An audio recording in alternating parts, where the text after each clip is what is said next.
All right, people are loading in. I am so excited for this panel. I can't even tell you. We had the pleasure of working with this amazing group as part of a virtual winners trip with our last year's winners. And we were so delighted and honored to be a part of this process and take a look halfway around the world, for me at least. And so we're bringing them to all of you. Thank you everybody who's showing up now. I believe chat is on, Q&A is on, so you'll be able to ask questions. You will be meeting these elephants shortly, but I just got to do a couple of quick announcements before we get into it, okay? So first, we're seeing incredible submissions, and by that we mean anything you do is valid. There's no comparison. Your artwork and your embarrassing yourselves and freeing yourself of shame and all of it is so inspiring to us to see it, and we can't wait. Just make sure that you are reading the rules and commandments and not posting your work unless the challenge specifically says it. We want to make sure that you keep that to yourself until after the hunt. We will announce when you can post all of your amazing work. So if you've been the quiet one on your team, maybe now's the time to reach out to the rest of your team. Go talk to them, go see how they're doing, see how you can support them. You are vital to GISH. So if you feel like you don't have anything to contribute, do one thing, do something on the kids menu, try something new, have fun. Having fun is really, really important. We're 3 days in, so we're almost to the halfway point. And you gotta make sure you're hydrating, lots of self-care. Don't hit yourself in the face like I did yesterday to myself. Got hit right in the face, it was amazing. Woke me right up while I was taking a break. That taught me that I should maybe not take breaks anymore. And remember to upload your original content. Don't upload the screenshots if you have an original video and you're posting that to social media. Make sure you are posting the original video and not the social media screenshot or version of that. And the only other thing I can tell you is we have some really big announcements coming tomorrow and Wednesday. We have also put up a couple of really key items in the list. So go check the list. We'll be putting out an announcement about those. There is a kindness map where you are going around the world in 8 kindnesses. And there is a fun conga line. A note about the conga line on Twitter. It does not matter if you can stand or move. If you are dancing by your own definition, do it. So it's not about, you can dance like John is now, or you can be dancing in a chair like I am now, or you can be moving any part of your body or any sensibility that you have. It's all, I want to make sure that you understand that we think dancing is however you interpret it. So add to the conga line. All right, I've talked too much. Let's talk to Golden Triangle's Asian Elephant Foundation with John Roberts and friends here, Dr. Nisa. And we have some incredible elephants to show you. So they were established in 2005. They're an amazing conservation effort. I will not do justice to it the way John and the team there and the leaders there could. So I'm gonna throw it over to you. Thank you so much for taking us through this. Well, I think you've done the basics. One more tip for all of you Gishers: if you go out early on a mission, put a lid on your coffee cup before you get on your motorbike. There we go. Hint number 3. Welcome to the Golden Triangle Asian Elephant Foundation here in far north Thailand. 6:30 in the morning here, which actually we're usually up, but we're in bright spirits, even though I wasted all of my coffee. We are the Golden Triangle Asian Elephant Foundation. We're looking after 20 elephants here on site, and we also have projects all over Southeast Asia, trying to make sure that all of the elephants that are or as many elephants as possible are comfortable and living well, and the people who work with them and who live with them either next to them in the wild or actually in captivity as well are as well looked after and as happy as possible. So that's basically us. We have Dr. Nisa here, who's part of our team, and we have although they seem to have disappeared now, a bit of a surprise for you up around. Okay, we'll go to see surprise then. And we'll talk a little bit about what it takes to look after elephants. Okay. We should introduce Kunal as well. So here is just quick one. Hi. I'm camera holder, I guess, today. And question asker. You're going to lead this for us. Okay. Can we see the elephants? Can you see the elephants, everyone? Okay. Give us a sec. Elephants just climb up to the mountain, so we have to follow them in the muddy path. Oops.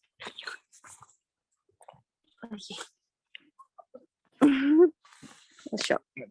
So basically, as I say, we have 20 elephants here on site. Most of them are have been brought from worse places to better places. So we set up in 2005. Back in those days, elephants were begging on the streets of Bangkok. So there was each elephant needs to eat something like 200 to 250 kilos of food a day. And in the wild, that's very difficult. They have to walk long, long distances. And in captivity, that costs a lot of money. The question is, why are elephants in captivity? I guess that they've been in captivity here in Thailand for some 4,000 years, and it's part of a very, very large tradition. But in 2005, there was no way for mahouts or elephant owners to make the money to feed their elephants. So they were taking elephants onto the streets of Bangkok and begging down there. I was living up here in the Golden Triangle, which is in far north Thailand, right on the borders of Myanmar and Laos. And we have all of this area, about 400 acres. So we thought what we should do to help is we could bring elephants up here and we could give them access to our land, and we could hire local experts to help us look after them. And that's pretty much how we started. At the moment, we have 20 elephants here on site, which we get to basically hang out and do this all day. But we also have projects, as I say, all over Southeast Asia. My favorite elephants are the ones who live in the wild. There are about 3,500 elephants living in the wild in Thailand. And we help the communities who live next door to them, and we help to keep them wild and free. Wow. Did we mention how many male, female that we have here? I did not mention that. No, we have, but we have female elephants here on site. We have 19 females and 1 male. I saw him yesterday, actually. He is around. He tends to keep himself to himself. The reason for that is because we are a rescue charity, and most of the elephants that we found begging on the streets were female. And so that's the way we came. Tong In came to us, our male, because he was working in a tourist camp, and because of COVID, we've all been hit very hard by COVID, but most of Thailand's, I guess, 3,800 captive elephants were fed in the old days by tourism. So elephant tourism is a double-edged sword, because elephants sometimes end up doing things they shouldn't do, and they sometimes end up in places where they shouldn't be. But it also helps keep those elephants fed. Of course, when tourism disappears, as it did in March 2020 through COVID, a lot of the people, the camps, the businesses that were looking after elephants went bankrupt. And that's where we got our male, because our neighbor went bankrupt, and we said, we can't have him back on the streets or anything like that. So we took him in, and he and actually Kamoon, this other elephant who was with him at the time, came and lived with us. So today we have Kamoon. How old is she again? Ask the vet. Okay, the vet, you need to answer now, Nisa. How old She's is Kamoon? 51. 51. She's 51. And what about Chatong? The song is about 29, 30. 30. Yes. Okay. So since you are here, we have question. How do you ensure elephants stay safe and on your property? Well, we're lucky. We're surrounded by a river, and we're surrounded by and we have a road on one side. So we have them doing this during the day, and then at the night we have a couple of enclosed areas, and we can put them in there, and they're hanging out with their friends. Very cool. So you have close friends to stay with, actually. Well, these two have with close friends, yes. So they're close friends. What we try and do here is manage the elephants in friendship groups, just like us. If we put I'm sure you're all in very, very strong teams at the moment, and you're already in your friendship groups for GISH. But just like us, if we put 20 elephants together and had them just in one place, then they might end up they would end up fighting. They'd go for pecking orders. They would end up possibly injuring one another. You see, she's walked all the way up the mountain there. She's determined to get out of our way. And so what we do is we try and identify when an elephant comes in. We assess the character. The mahouts or the long-term carer will know the character, and we will try and put them with a friendship group where they can hang out without stressing one another too much. There's always stress in any friendship, but without fighting, without pushing, and without getting in the way. So we try and keep them in friendship groups rather than have all 21 together, and that way it's not specifically a wild situation, but then we don't have the same area of land as they would have in the wild. In the wild, they might fight, but then the fighting will be able to move across and move away. I see. So then how can you tell each elephant apart? How can we identify that it's Chatong, that is Camoon? It seems facetious to say, but they look different. Once you get past the big, gray, long nose, flappy ears, long tail, they all look different. They have different shaped heads. They have different shaped faces. They have different wear and tear on their bodies, different ears. They all do look different. How do you tell Camoon when you see her, Dr. Nisa? So if it's Camoon, so Camoon is a little bit easier than other elephant because you only have the right tusk or the right tush on the female. So a tush or a tusk is basically the ivory piece of the elephant. And for female, for Asian elephant females, they are very, very small. So she's the only one that has one on the right.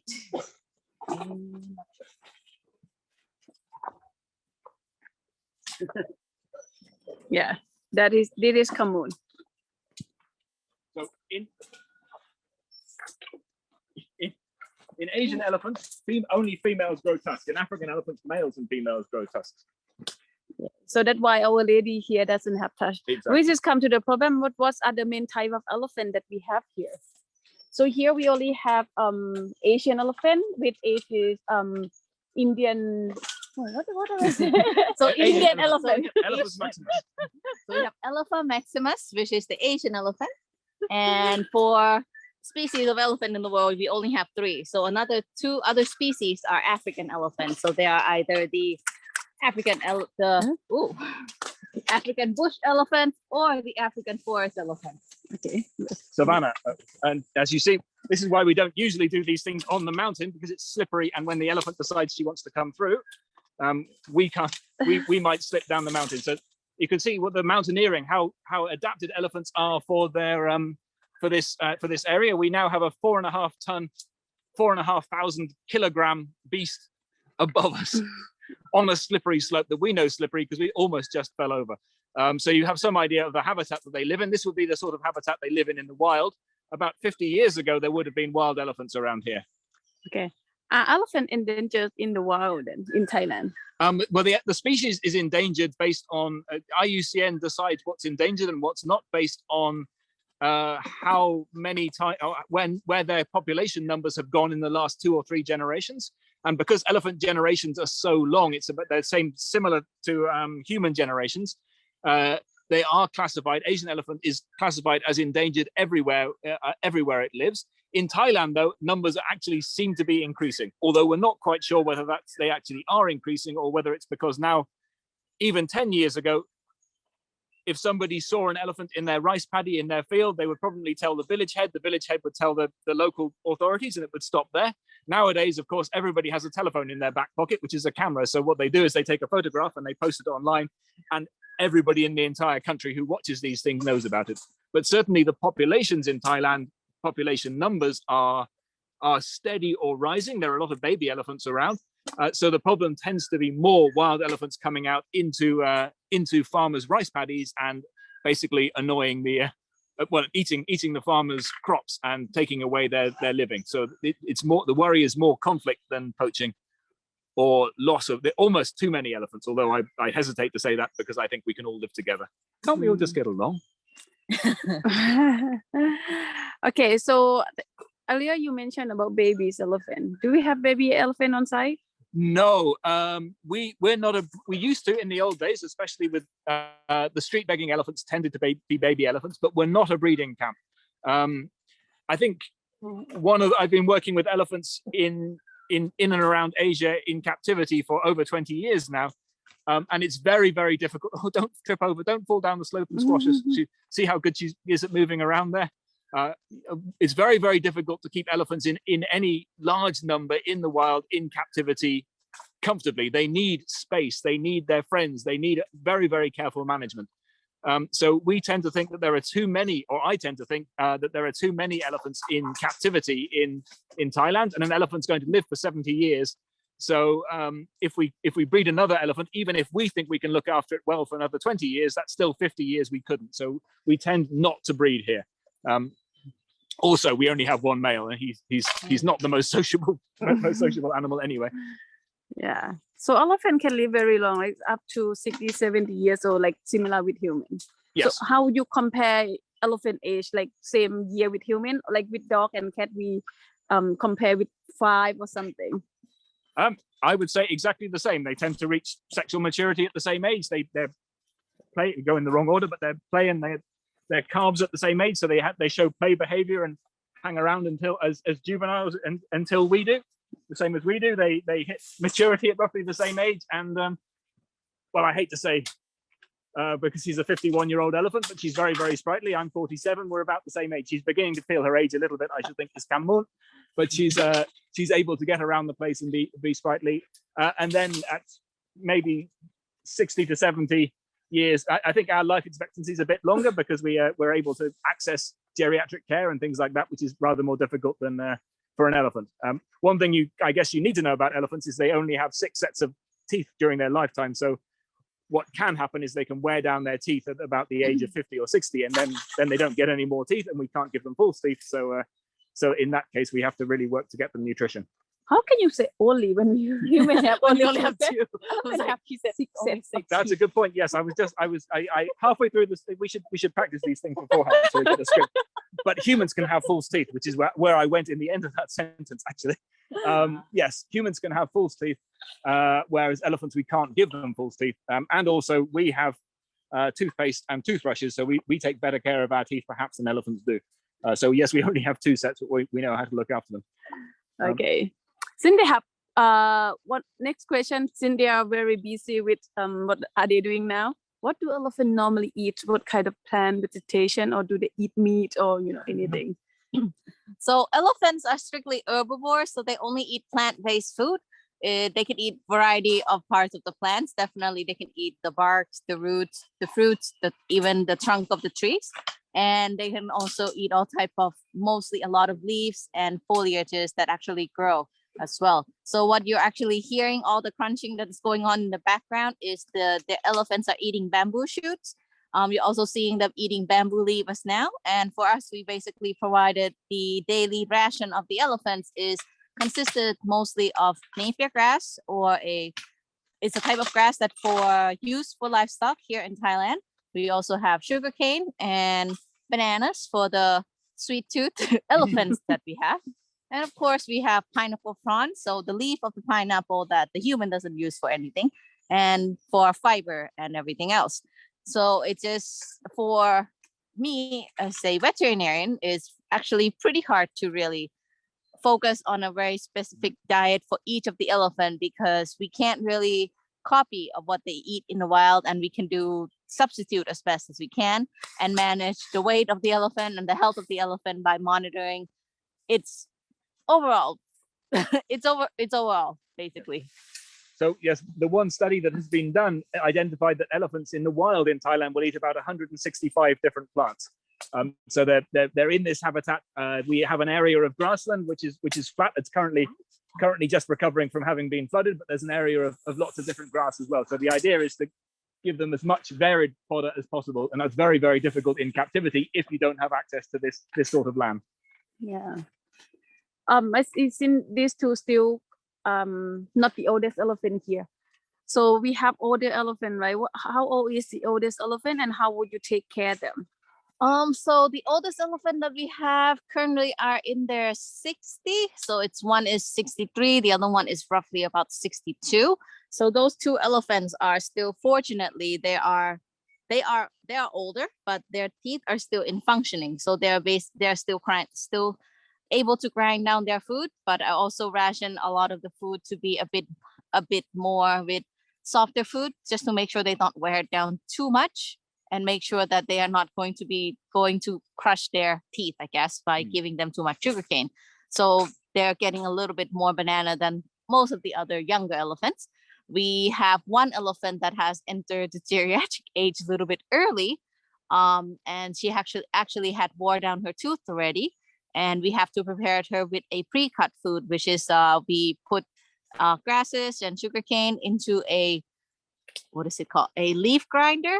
And it's basically come out in smaller pieces and chop into pieces so that she has more chance to digest more of the food that she's eating as well. So we also have provided pellets as well. So there are elephant feed pellets that is available. But everything is good in moderation. So not too much pellet either. It could cause another talk about acidity in the stomachs and everything else. Very nice. Okay, so one thing, how do we behave when we are with elephants? Do you have, go close to them, or how you can interact with them? So golden rules of the captive elephant worlds: do not go next to the elephants if you don't see the gentleman in blue or the mahouts. Oh yeah, So in blue. the mahouts are the elephant keepers, the caretakers, you could say, or the elephant keepers. So you don't go anywhere without this guy. Even though you see an elephant in the distance, you feel like, oh, you've seen numbers of videos that's like people can just approach elephant, and that is not the truth. Basically, it is, you have to remember that these are still a 4-ton beast that is roughly about 8,000 pounds that you're still working with. So you need a person that has been with the elephant for some time, that have trained them or have worked with them for some time to look after you, just to make sure that you don't get yourself into a dangerous situation. So things like, definitely there are small things that you have to consider about walking with the elephants. You have to make sure that you always, if you're close to them, you have to make sure that the elephant know where you are. So by talking, making sure that you alert them that you're around them somewhere. You don't go into their blind spot, definitely. So not directly in front or not directly in the back. And you just have to make sure that you're watching out where your feet are as well, because a lot of people get nervous about the feet. Elephant stomp on your feet. It doesn't happen that often, as long as you keep some distance away from the elephants. And of course, even if you think you know them, they have moods just like us. So sometimes they might be in a bad mood, and even if you have an elephant that you've known for 20 years and her character is really, really sweet, just like us, sometimes they're in a bad mood, just like sometimes I'm in a bad mood. So be very careful, and always never approach without a mahout if you find an elephant in your back garden. Talk about them. Do elephants have personality? Yes. Definitely. Elephant have personality. So each elephant interact with even the mahouts themselves, and the elephants react very, very differently. So we do have variety of reactions. Definitely. So just very simple terms is, simply, like Kamoon, she's an older lady. So older ladies tend to be a bit more distant from a lot of the other elephants. She prefer to have just 1 or 2 friends that she like to hang out with. If it's Jatong, who's a little bit younger, she actually can bond with numbers of different elephants and tend to look for more friends to interact with.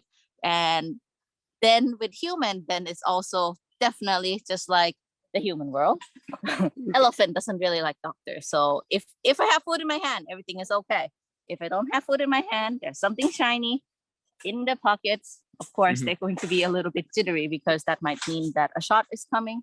But in all, if I can, I try to feed the elephants once in a while, so that we actually have a little bit of good bonding with the elephants. We have elephant back. Elephant movement, yes, they do tend to disappear. So yes.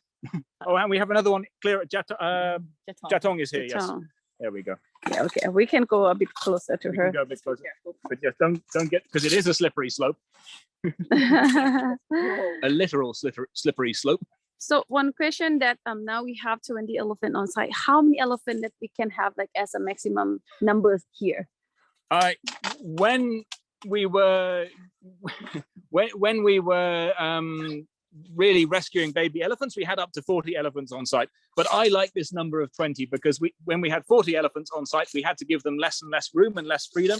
Whereas this around 20 for 400 acres is about right. We can give them enough area to run around without to do this, to wander around, and the mahouts will make sure they don't bump into groups where they may have enemy elephants, or they may have conflicts. So for me, 20 elephants on this area of land is about as high as we'd like to go. Now that there are other places and other schemes in Thailand to look after, and elephants aren't begging on the streets of Bangkok. So and then that also means, because we're not spending all of our extra donations and extra money pre-COVID, when we had extra donations and extra money, we don't at the moment, I must say.